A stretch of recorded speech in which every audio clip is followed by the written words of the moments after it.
Hey everybody, welcome to Slash Bash, where today I am bringing you another pro-revenge Reddit video. If you are new to the channel, then subscribe and help me get to my goal of 10,000 subscribers. In our first story, when you wrongly accuse me of stealing and get me fired, expect to lose everything. Let's jump right in. This is my first post, so be kind. This happened way back in the dark ages of 1986. I was 21 at the time and working for a gas station that was associated with a certain grocery store chain in Washington state. It was owned by a company not affiliated with said chain, but had locations at nearly every one. As this was long before the days of debit cards, this was a cash-only gas station. We didn't even take credit cards. Customers would pull up, pump their gas, and then come to my window to pay. We also sold cigarettes. No drinks, no snacks. Customers couldn't even get into my booth. I had been working there about a year when the company announced it was closing the location.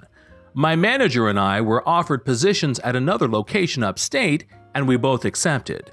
We moved our respected families and started our new jobs as new hires. This station was incredibly busy. We did more business in 8 hours than my old location would do in a week. This location also had a different setup. Here, you would pull into the station from a single entrance, pump your gas, and then drive forward to a single exit where the Pay Here booth was located. There were always 2 cashiers on duty. Each cashier had a cash drawer. One thing I should note, there were also no computers, so closing the drawer down between shifts was time-consuming and tedious. We had to manually count the cigarettes remaining and count the cash drawers. We would fill out an end-of-shift report listing the starting balances and the ending balances. We also had to list the gallons sold from each pump. At the end of the shift, the total of gallons sold and the total cigarettes sold should equal the cash balance. It is important to note here that not once in the year I had worked for the previous location had I been off by more than 10 cents. The following morning after my first shift, I was informed by the manager that I was short $50. Impossible, I said. I balanced out yesterday. He said that I must have stolen that money after I'd completed the paperwork. I just looked at him and said, no, I didn't. He gave me a verbal warning and said if it happened again, I would be fired and the stolen money would be deducted from my paycheck this week. In the 5 days that followed, I realized quickly the manager was up to something. My old manager, who was just another worker now, was also accused of stealing, as was one other new employee. I can't vouch for the other employee, but I'm pretty sure she did nothing wrong. The employees that had been there a while were never accused of anything. I did some checking and found out this manager was relatively new, had only been there about 6 months, and the other cashiers had been here before him. Only new cashiers were being accused of stealing, and that location had been having stealing problems for about 6 months, and the turnover was high with the new employees. I came to work at 6 a.m. on a Monday only to be told I was being fired for cause. The manager accused me of taking $500 out of my drawer the previous Friday. He said he only discovered it this morning, even though he had worked Saturday and Sunday. I said okay and left. I was pretty angry, and instead of going home, I parked in the grocery store parking lot and proceeded to settle in to watch the gas station. I knew that at 9 a.m. sharp, he would take the cash in the safe and make the weekend deposit. At 9 a.m., he left the gas station and headed to the bank, but instead of walking into the bank, he walked into the Indian casino next door. It's not really a casino like we think of today, but more of a betting parlor for the races. It did have slot machines, but no card tables. I think, well, this is interesting. He comes out of the casino at exactly 10 a.m., walks next door to the bank, does his business, and then heads back to the gas station. I head home with a plan. Every morning I follow him from the gas station to the casino. I take a picture of him leaving and one of him arriving at the bank and walking into the casino. I take pictures of him coming out and then heading to the bank. I do this for 5 days straight. He even went on Saturday. On day 3, my old manager was fired for stealing $150. I get the film developed, no digital camera in the dark ages, note the times and dates on the back of each one, then I call the main office of the gas company.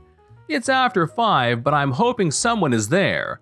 And there is. I speak to a woman and explain my situation, and she says she knows exactly who I should speak to and transfers me. By some grace of God, she has transferred me to none other than the president and CEO of the company.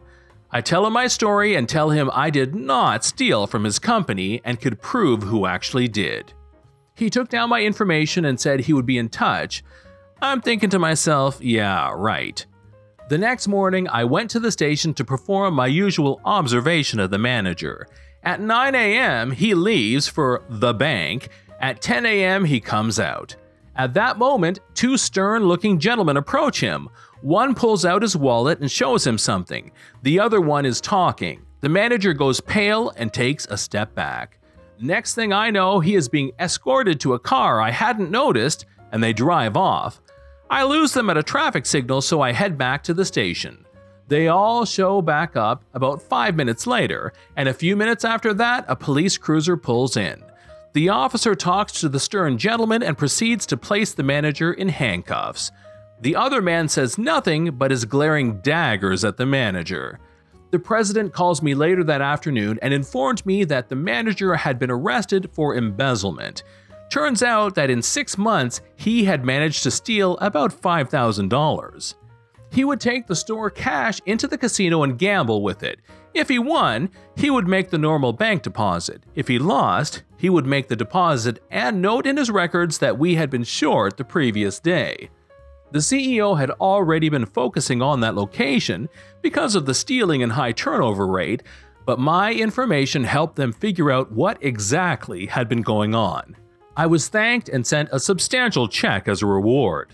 My old manager was offered the manager's job, and I was offered my old job back. I declined as I had already found another job that paid better and that I liked more. The gambling manager was sentenced to 1 year in jail and ordered to attend counseling for his gambling addiction. His wife divorced him and took their 3 children to California. His house was foreclosed on, and he ended up in a homeless shelter.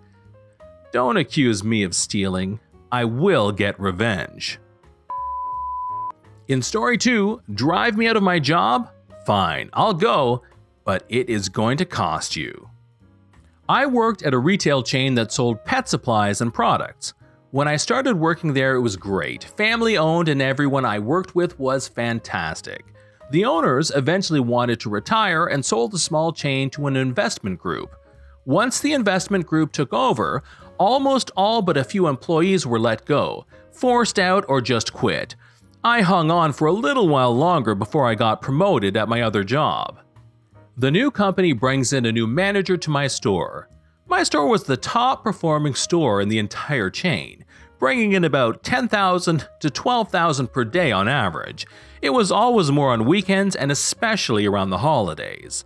The new manager is Mr. Company Man. The company told him that they only want employees around for 2 to 3 years. Myself and 2 others had been there 10+ years. So naturally, he began ruffling feathers and giving us all a hard time. Unfortunately, he decided on me first. Mr. Company Man found out I worked 2 jobs.